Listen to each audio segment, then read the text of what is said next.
Today is the grand finale. We've reached the juicy part, turning our construction lines into real finished drawing. And I've got something truly special for you. You don't have to choose between digital and traditional. I'm going to show you both shading methods at the same time. Choose whichever format you prefer, and you will see that the rules of the volume are exactly the same.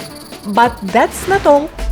We're going to dive into the tasty details, like how to place eyelashes in these tricky angles so they perfectly fit the perspective. After this lesson, you will never be afraid of drawing them again. Grab your stylus or your sketchbooks, let's jump right in. For the traditional method, I'm using drawing paper and a soft 8B pencil. For the digital method, any drawing app and stylus will work. Since our construction is already done, let's just identify the light and dark areas where we'll be stretching a smooth gradient. Here's a tip. Unlike working on a white paper, I will start by filling the shading area with a gray base, mid-tone. This allows me to work both ways, lightening some areas and deepening the shadows, which you can't easily do on a plain white background. In the traditional version, I will use my pencil to build that depth instead of a gray base.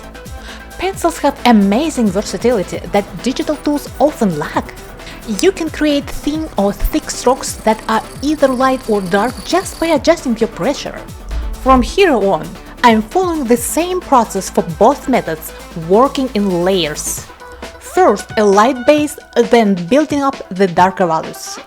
In digital, I manually adjust the tone on the color palette to keep full control, even if my brush has built-in gradients.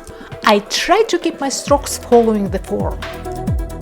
For the eyebrows, I am building them up hair by hair. Now for the eyelashes. In digital, I will draw a guide for you that shows the overall shape. Once I have that, I can draw the individual lashes. I keep the same mental map in mind while working on the traditional drawing. And there we go, the first angle is finished. Now that we got the principle down, let's apply it to these even more dramatic angles. We're using the same workflow, a gray fill for digital and then layering in the both methods. I've also prepared a general guide for the lashes here to make it easier to understand their placement. Done! And finally, at this beautiful angle from below, we'll follow the exact same steps.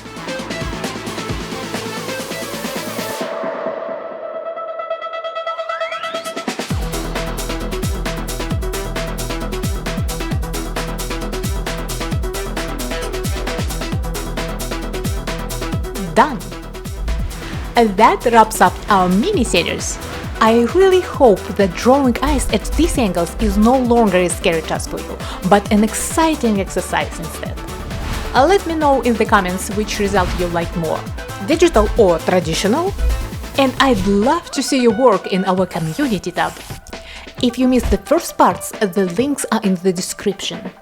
I'll see you in the next lessons, where we'll dive into even more interesting topics. See you there!